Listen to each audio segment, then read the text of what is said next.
Assalamualaikum warahmatullahi wabarakatuh. Masih pada kegiatan masa pengenalan lingkungan sekolah atau MPLS SMA Negeri 1 Rowokle. Pada kegiatan kali ini kita akan menyampaikan materi yang berjudul Kiat Belajar Efektif di Era Pembelajaran Jarak Jauh atau yang kita sebut sebagai PJJ. Kita ke materinya, di awal kita sampaikan mengenai pembelajaran jarak jauh atau PJJ. Jadi terlebih dahulu mari kita kenal apa yang dimaksud dengan PJJ. Pembelajaran jarak jauh atau PJJ adalah suatu kegiatan belajar mengajar antara pendidik, dalam hal ini berarti guru, dan peserta didik atau siswa.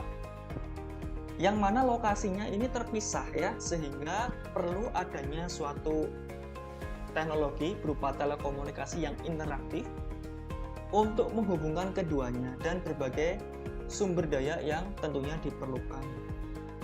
Teknologi ini bisa ya kita menggunakan WhatsApp Group, Google Meet, Google Classroom, Zoom Meeting dan sebagainya ya. Akan cukup banyak media yang bisa digunakan. Dan tentunya ini akan membutuhkan akses internet yang baik ya. Kemudian untuk pembelajaran tatap muka, ini pembelajaran yang konvensional ya. Dalam artian berarti kegiatan belajar mengajar yang dilaksanakan secara tatap muka, secara langsung antara guru dan siswa. Jadi antara pendidik dan peserta didik. Jadi jelas ya perbedaannya di sini adalah yang satu ada jarak yang memisahkan, yang satunya tidak ada jarak yang memisahkan. Nah, ini untuk perbedaannya. Tentunya selama kegiatan pembelajaran jarak jauh yang sudah pernah kita laksanakan ya, kalian juga pastinya sudah pernah melaksanakan. Ini akan ada beberapa kendala yang dialami oleh siswa. Kendala yang pertama adalah kurangnya motivasi dalam belajar. Nah, ini motivasi tumbuhnya itu kan dari diri sendiri ya, sedangkan orang lain ini hanya untuk memicu saja. Nah, nanti kita bahas ya bagaimana sih agar punya motivasi yang baik atau motivasi yang bagus dalam belajar. Kemudian kendala yang berikutnya ini kurangnya konsentrasi ya. Ini akan sangat banyak faktor yang mempengaruhi. Yang jelas adalah perbedaan tempat belajar. Kalau sebelumnya secara tatap muka kita belajarnya kan di sekolah, jelas fasilitas ruangannya kan khusus ya. Situ semuanya juga punya tujuan yang sama, yaitu untuk belajar. Sedangkan kondisi yang sekarang belum memungkinkan ya untuk belajar secara langsung di sekolah. Masing-masing belajar di rumah. Di rumah dengan di sekolah tentunya jelas berbeda ya. Kalau di rumah pastinya lebih banyak gangguannya ya. Interaksinya lebih banyak. Kemudian yang berikutnya, masih banyak siswa yang belum bisa mengatur waktu, apalagi di rumah ya. Waktu belajar yang lebih sedikit justru sering lebih diabaikan ya dibanding selama pembelajaran secara tatap muka. Di waktunya belum bisa diatur dengan baik. Padahal sesuai aturan selama pembelajaran jarak jauh itu kegiatan pembelajarannya ini tidak seperti pembelajaran tatap muka. Kalau tatap muka kita belajar mulai pukul 7 sampai hampir setengah 4 sore. Selama masa PJJ ini diadakan penyesuaian ya, jadi dikurangi waktunya hanya dari pukul 7 sampai pukul 12 siang. Di waktu yang berkurang tersebut malah banyak yang tidak bisa mengatur waktu dengan baik, mungkin karena kontrol dari guru ya tidak bisa dilakukan. Nah, berarti dalam hal ini perlunya kontrol dari orang tua atau wali. Kemudian yang berikutnya ini merasakan jenuh sekali ya dan stres. Di belajar secara daring atau online tanpa bertemu dengan teman-teman, bertemu dengan guru, bahkan bertemu dengan ibu kantin ya, lama sekali kan tidak bertemu beliau-beliau. Ini menimbulkan kejenuhan yang luar biasa ya, bahkan cenderungnya ke stres. Kendala yang berikutnya ini yang juga dialami oleh beberapa siswa adalah di perangkat. Nah, karena belajarnya secara daring tentunya kita membutuhkan akses internet yang baik dan perangkat yang baik. Perangkat yang baik bukan berarti yang terbaru ya, yang penting dalam kondisi yang baik. Nah, dari kendala-kendala tersebut, mari kita coba ya untuk menyelesaikan atau menentukan solusinya. Apa saja yang bisa kita gunakan ya agar belajarnya lebih efektif ya di era pembelajaran jarak jauh. Yang pertama, tadi kita punya masalah ya yang disajikan kurangnya motivasi. Nah, motivasi ini tumbuh karena kita nggak punya target, tidak punya tujuan. Jadi apa sih yang mau dicapai? Itu kita belum punya. Jadi langkah yang pertama adalah tentukan dulu target atau hasil belajar yang ingin kalian capai. Dan mulai masuk ke SMA ini sudah seharusnya kalian memikirkan cita-cita kalian ke depannya mau seperti apa, mau bagaimana ya, mulai dipikirkan. Misalnya ya, dalam jangka pendek kalian ingin melanjutkan ke perguruan tinggi. Nah, ini ya ilustrasi saja, ada namanya SNMPTN. Ini seleksi masuk perguruan tinggi tanpa tes, menggunakan nilai raport. Kalau tidak salah semester 1 sampai semester 5. Nah, berarti kalian harus mencapai hasil belajar yang baik, yang meningkat ya, dari semester 1 sampai semester 5 terutama. Kemudian ini ada namanya SBMPTN. Ini semacam seleksi masuk untuk perguruan tinggi negeri menggunakan tes. Nah, tentunya untuk tes ini menguji kemampuan kalian dalam memahami materi pembelajaran. Nah, berarti mulai tancap gas ya, dari kelas 10 sudah sebaiknya tancap gas agar apa? Agar tidak kepuntal-puntal nantinya ya. Naik kelas 11, naik kelas 12 ya, tidak terpuntal-puntal. Kemudian yang berikutnya, misalkan ya kalian punya target untuk bisa meraih prestasi. Kalian punya bakat di bidang akademik maupun non-akademik ya, silakan dikembangkan selagi kalian masih di SMA. Nanti akan cukup banyak kompetisi yang bisa kalian ikuti. Di bidang akademik misalnya ada KSN, kompetensi sains nasional ya. Kalau di tingkat SMA ada 9 mapel ya, bukan mapel sih, 9 bidang yang bisa kalian ikuti sesuai minat kalian. Kemudian di non-akademik ini jauh lebih banyak lagi, ada di bidang seni, misalnya FLS 2N, yang rutin setiap tahunnya itu ada ya. Kemudian ada di bidang olahraga, ini jauh lebih banyak lagi ya, ada O2SN, ada Popda dan seterusnya. Ini banyak ya kegiatan yang bisa kalian kembangkan ya untuk mengembangkan minat dan bakat kalian baik di akademik maupun non akademik. Kiat yang berikutnya ya, nomor 2. Selama masa PJJ kalian belajar di rumah, coba mulai menentukan tempat khusus untuk kalian belajar di rumah. Nah, ini saran saja ya, hindari belajar sambil rebahan. Jadi kalau bisa jangan belajar di kamar. Ya, kalau di kamar itu medan magnet di kasur itu sangat kuat ya. Kebanyakan kalau belajar di kamar, apalagi sambil tiduran, sambil rebahan, ini hitungan menit itu sudah malah tertidur ya, bukannya mengikuti pembelajaran malah tertidur.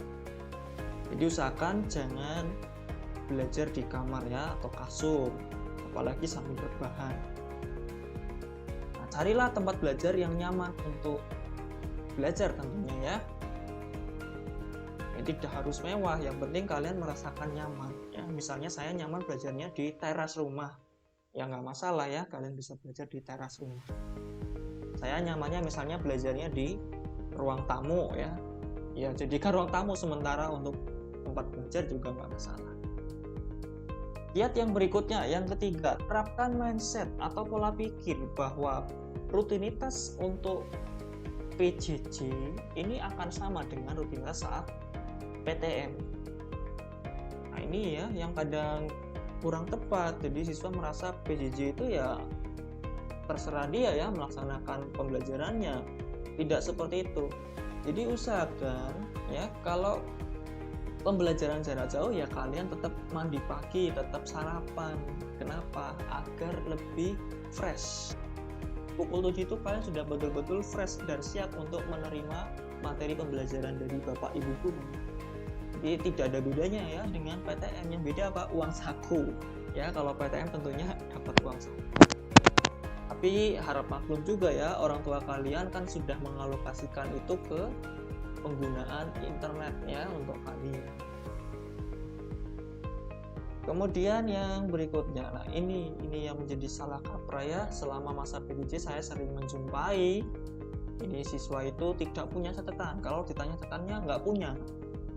Nah, jadi usahakan membiasakan diri untuk selalu mencatat materi pembelajaran yang diperoleh.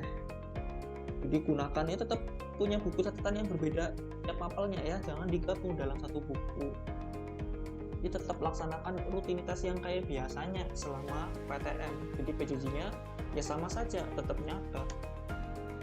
Jadi kalau ditanya catatannya kalian punya.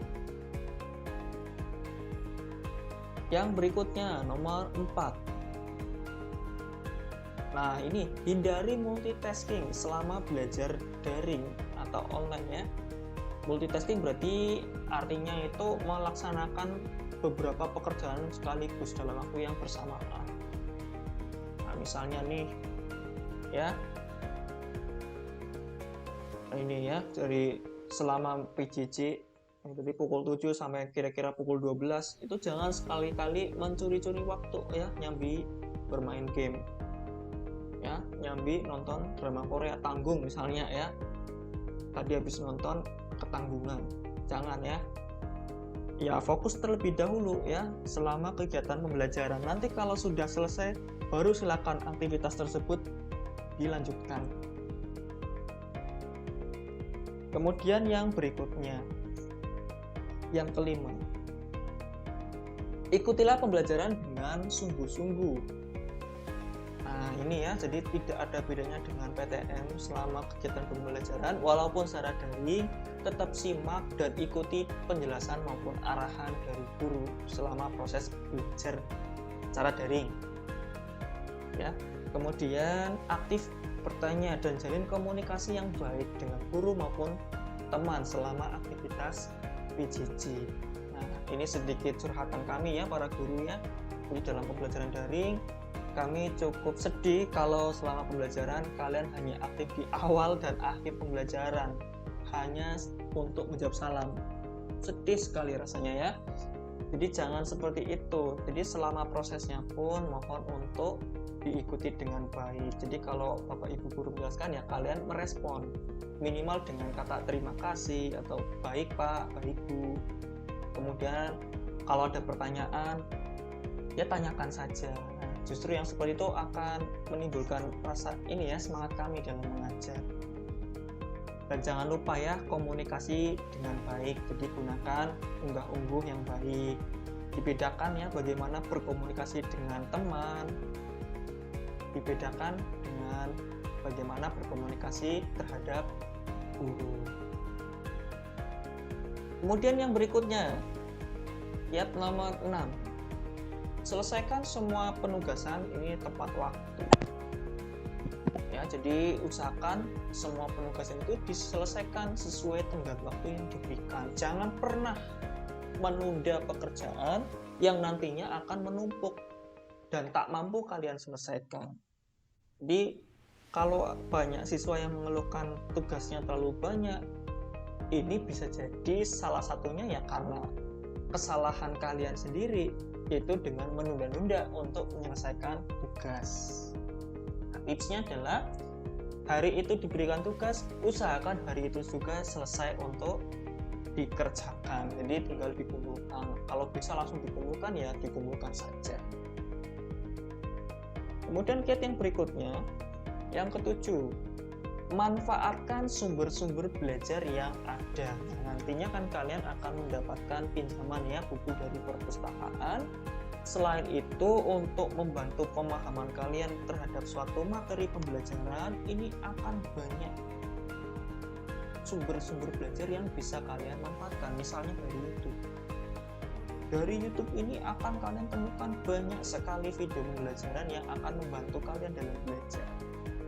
Semua mapel itu ada ya, tinggal pinter-pinternya kalian untuk memanfaatkan.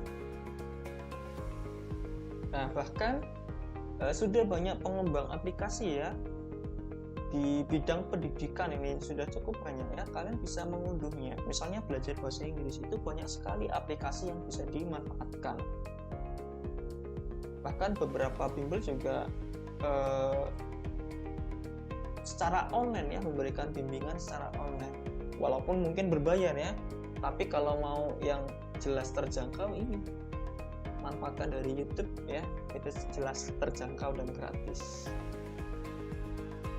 Kiat yang berikutnya, yang ke-8, kalian boleh melakukan kegiatan-kegiatan untuk menghilangkan rasa jenuh maupun stres. Tentunya kita maklum ya, seharian belajarnya menghadap layar HP atau komputer, ini tentunya kan cukup meningkatkan rasa jenuh ya, ataupun stres.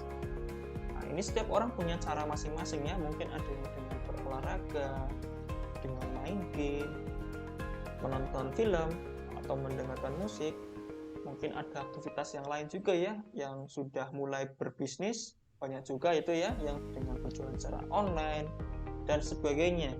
Yang terpenting adalah aktivitas-aktivitas tersebut jangan sampai mengganggu ya waktu untuk belajar. Jadi jangan sampai lupa waktu. Dan jangan sampai yang tujuannya untuk menghilangkan stres justru malah menambah stres. Contoh ini ya, yang suka main game. Main game itu kan tujuannya untuk hiburan ya. Main game kok kalah terus, malah jadi tambah stres. Nah, itu yang tidak tepat ya. Jadi jangan sampai aktivitas ini justru malah menambah stres. Jadi jadikan sebagai hiburan. Kemudian yang berikutnya, yang ke-9 ya, jangan lupa selalu minta dukungan dari keluarga, terutama orang tua. Kenapa? Karena keluarga, terutama orang tua, ini merupakan support system terbaik untuk kalian ya, dalam belajar tentunya. Nah, selama proses belajar di rumah, kalau kalian merasa sering terganggu, sering disuruh orang tua untuk melakukan suatu pekerjaan, kalian bisa menyampaikan ya ke beliau bahwa untuk pukul 7 sampai pukul 12 mohon untuk diberikan waktu ya untuk mengikuti pembelajaran. Jadi pukul 7 sampai 12 kalian minta waktu khusus untuk belajar. Saya rasa setiap orang tua akan mengerti ya. Yang penting kalian sampaikan dengan baik. Nah, kiat yang berikutnya, yang ke-10. Nah, ini ya, yang wajib dilakukan adalah menyiapkan perangkat agar pembelajaran daring lebih optimal. Nah, ini bukan berarti kalian harus memiliki HP ataupun laptop yang terbaru. Yang terpenting adalah HP ini dalam kondisi yang baik, bisa untuk digunakan ya dengan baik. Dan tidak kalah pentingnya adalah internet yang digunakan harus lancar. Nah, misalkan kalian berada di suatu daerah yang provider A ini internetnya kurang baik, ya kalian bisa mengganti ke provider lain yang lebih baik. Atau jika diperlukan, kalian bisa melengkapi dengan perangkat tambahan lainnya. Jadi kalau bisa, ini nggak wajib. Oh iya, kemudian untuk yang ini internet ya. Jadi selama 1 tahun belakangan ini, pemerintah itu menyediakan kuota internet untuk siswa ya maupun guru. Nah, kami sarankan nomor yang didaftarkan itu tidak berubah-ubah ya, karena yang didaftarkan pertama kali itulah yang akan diberikan bantuan kuota. Kiat yang berikutnya, yang terakhir, selalu menjaga kesehatan dengan baik. Nah, caranya bagaimana? Tentunya pertama dengan makan makanan yang bergizi dan sehat. Jangan lupa untuk istirahat yang cukup dengan tidak begadang pada malam hari. Ini biasanya para gamers ya yang suka game. Di malam harus tidur dengan cukup, jangan sampai kurang tidur yang berakibat nanti bangunnya kesiangan. Alasan tersebut digunakan untuk tidak mengikuti PJJ. Nah, itu sangat mengecewakan ya bagi kami para guru. Dan jangan lupa senantiasa menerapkan protokol kesehatan demi menjaga diri sendiri maupun orang lain ya, dengan memakai masker, mencuci tangan, menjaga jarak, menjauhi kerumunan, dan membatasi mobilitas. Jadi tidak usah bepergian jika tidak diperlukan. Nah, kurang lebih seperti itu yang bisa kami sampaikan. Mudah-mudahan dengan adanya materi ini, kalian akan memiliki motivasi belajar yang lebih dan bisa belajar dengan efektif selama pembelajaran jarak jauh. Terima kasih. Assalamualaikum warahmatullahi wabarakatuh.